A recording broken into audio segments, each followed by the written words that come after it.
go and prove them to be, good. valid. Good, I'm glad, but I think we're a long way off. Do we want to talk about workplaces in general, like that we've been in or something, or like, well, what's your favourite workplace? Well, not really. I mean, my favourite workplace is just workplaces of autonomy. Some people like, structure, and I would like to think that everyone likes, if you didn't have a designated, like, sure, you've got to come in today and you've got to do X amount of hours work, 8 or 9 hours work.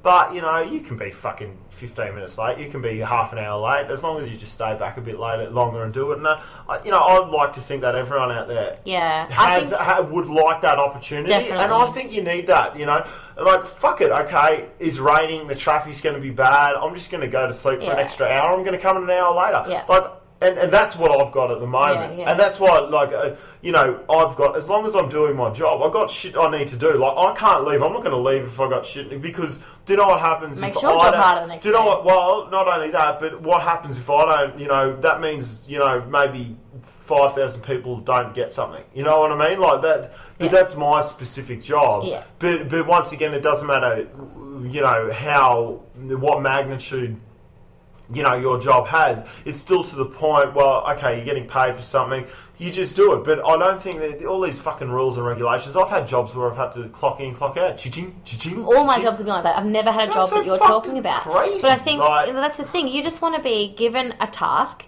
and when you accept that task, you take it on with all its consequences and responsibility, and you just get given the benefit of the doubt that you're going to do the job. Right, so fucking leave me alone and just let me do my job. Autonomy on a fucking, on a massive social level is dangerous. That's this level of freedom that you start talking about. That's this next level. Like I was saying before, this level of freedom of it can backlash. You give people take advantage of things. You give people the opportunity for more of a piece of the pie, and then it might backlash, and these people might revolt and go, "Well, I want the whole fucking pie." You know what I mean? And fuck you, government. I'm not going to do what you say. But you give people autonomy in hours, autonomy in their lifestyle choice, such as drugs and alcohol. You give people autonomy in, the more autonomy that you give people, the less control the state has on the population, which is why you see more laws introduced, which is why you see, corporations tightening down hours, man hours, more jobs being cut, more things like, the best thing, to be honest, a good thing for the state is more people out of work. That is a benefit. That is a benefit for the system to generate and maintain itself. It is. It is. Yeah, now you might go, well, these people need to go on fucking Centrelink. So people need the government. Fuck if they go on Centrelink. They don't give a fuck if you have to pay them $200. But so people need the are government. reliant. Yeah. Their life support system is reliant on the state. Yeah. Now that is important. I think that's a good point that Stephen Molyneux brought up, that the state depends on an unemployment rate. They have to keep unemployment at a certain percentage, otherwise they are deemed unnecessary. Because as soon as everybody's taken care of, everyone's being paid enough to look after themselves, people can start organising amongst themselves. They start organising, a way to build the road that doesn't involve the government, because they've all got money to contribute into something, and that's where I think anarchy can come into it. And, yeah, certainly. And I have to toilet. Excuse me. Okay. But anarchy is one of these words that is very. It has been given a very bad rap, and I think it comes a lot from sort of the labour movements, the social revolutions from the 60s and 70s. Like the worst thing, even through Vietnam and all that sort of thing, the worst thing that could have happened for these people was that, for the people in the top 1% now, was that capitalism was given a bad name, and possibly a new system was introduced. There was a lot of anarchist movements throughout that time,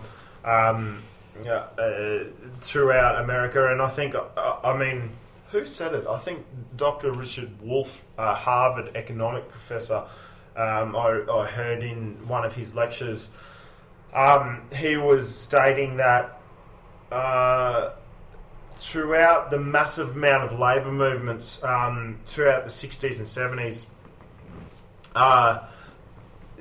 hold on, let me get this right. He was saying that the labour movements were fighting for a more socialist capitalist system, where the government, where the labour movements were going to wanted to regulate the corporations, and therefore then the governments could regulate more. So what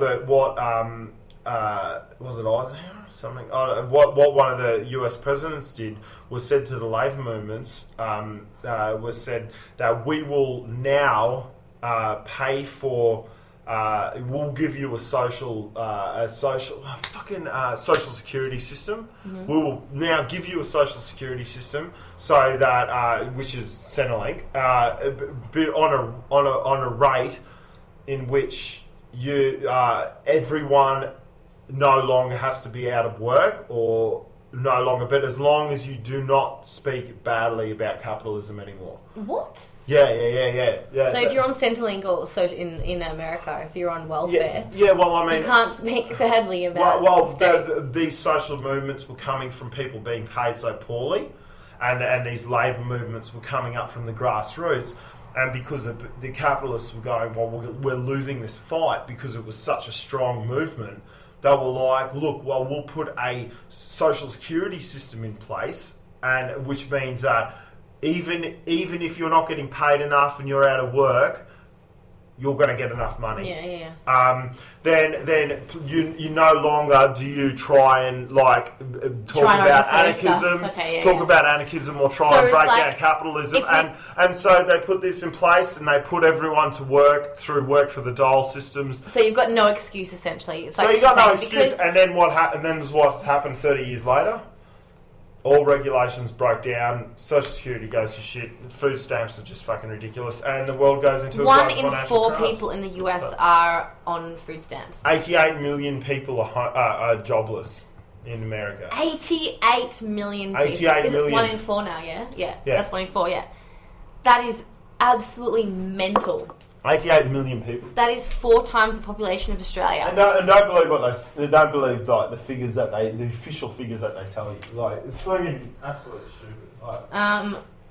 Yeah, that's crazy. But I find with unemployment, it's such a strange thing because, if everyone was living, on some land which was fertile and you found yourself without a job and you're like, shit, my family's hungry and I don't have any money to buy food.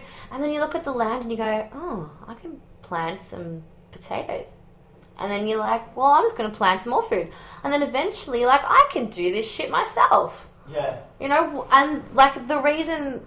I find it amazing how people... I have no idea why this works, and I'm sure I haven't been unemployed, so I don't know how it feels, but why don't people just go and create something to do all day that's productive and helps their lives? Yeah. If instead of looking for work, go and make your own work. Go and do some work. And whether that be... I understand living in the city makes it very difficult to grow your own food, but if you didn't live in the city, you've got no excuse. Just go and find some... Oh, okay, hang on. Land is owned by everyone and shit. But okay, let's just...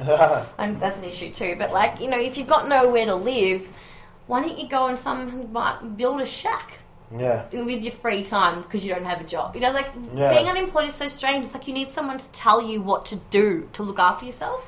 Yeah, definitely. That's probably a really naive way of looking at things, so please correct me if you can come up with a better way of helping me out with that one, but I just find that really odd. Well, look, at the end of the day, people want to help themselves and people want to do work. The idea of people just sitting around and just going, I just want everything for nothing is bullshit. I think, the overwhelming, if you want to talk about human nature, is I want to progress and I want to be happy and affluent, and I want to fucking be able to do everything that I can do to be able to help myself, my family, my friends, and I think that's pretty general.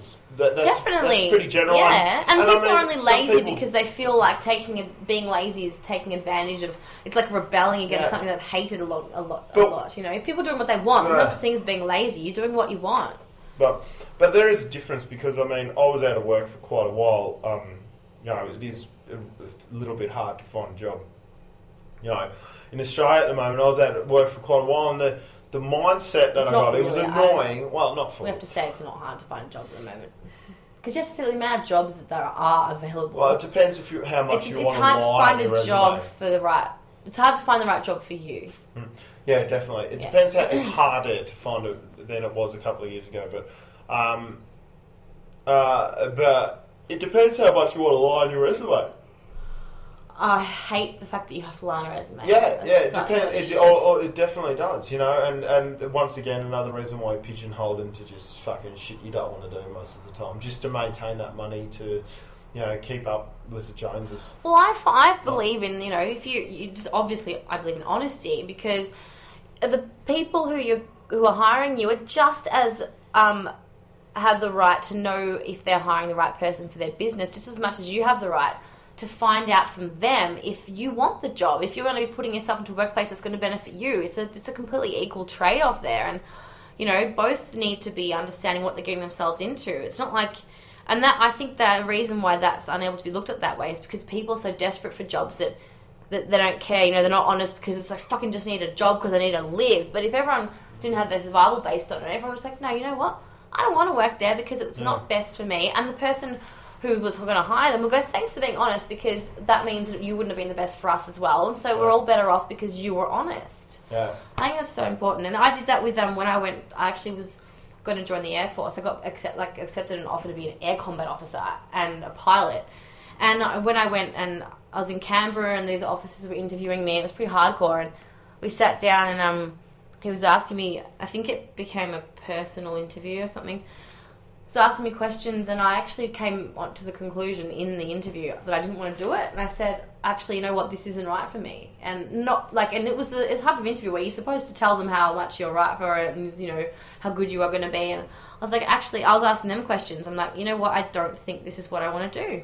Yeah. And they were like, well, good, you know, that's really good that you've discovered that in yourself, because we don't want you to take on someone who isn't right for it. Yeah, so I think it's important to be honest. But you were saying that you were out of work for a while? You were going to talk about that. Yeah, I was out of work, and I mean, I can completely understand the mindset of someone in the system, in the cycle, compared to someone out of the cycle. Like, I was out of work for long enough to be able to get into the mindset of, like, what it's like just to live on the bare minimum and just to do what you need to do to sort of survive, and then also then being part of the system again and really, you know, fighting up that ladder and just trying to fucking look good for your boss and all that sort of shit, you know what I mean? Well, I think the main thing that you've realised is how just going to work drains you.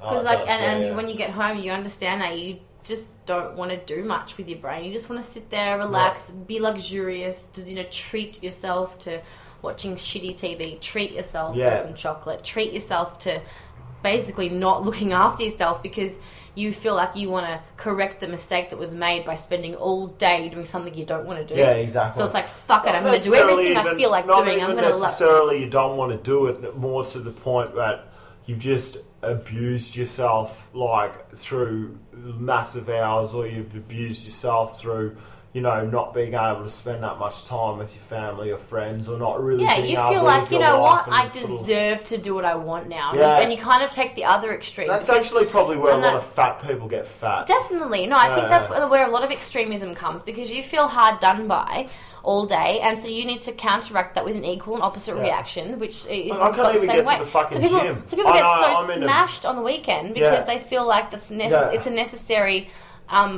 consequence of them being at work all week. Yeah. And I can't even get to the gym because I'm fucking like, all I really want to do is, you know, be with friends, family, girlfriend or something, and then go to the gym and go to work and, you know, party sometimes, like nothing major. Nice balanced lifestyle. Yeah. So, but I can't even get balance to it. Balance is underestimated. Like, I'm actually at the moment probably only working I reckon a good 20% of the population's working.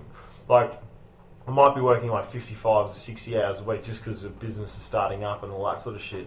You know, and it will drop back to like 45, which is normal. Mm. But, you know, it's still hard to get shit done. Like, to even go fucking shopping, for one. Well, Like, and I'm not working just straight 9 to 5. It's all over the shop. And go shopping, go to the gym is fucking nearly impossible because I'm walking around all day. That's why I've always loved shift work. I loved being a bartender, and I loved working at Crown doing shift work because You really live on your own schedule, and I think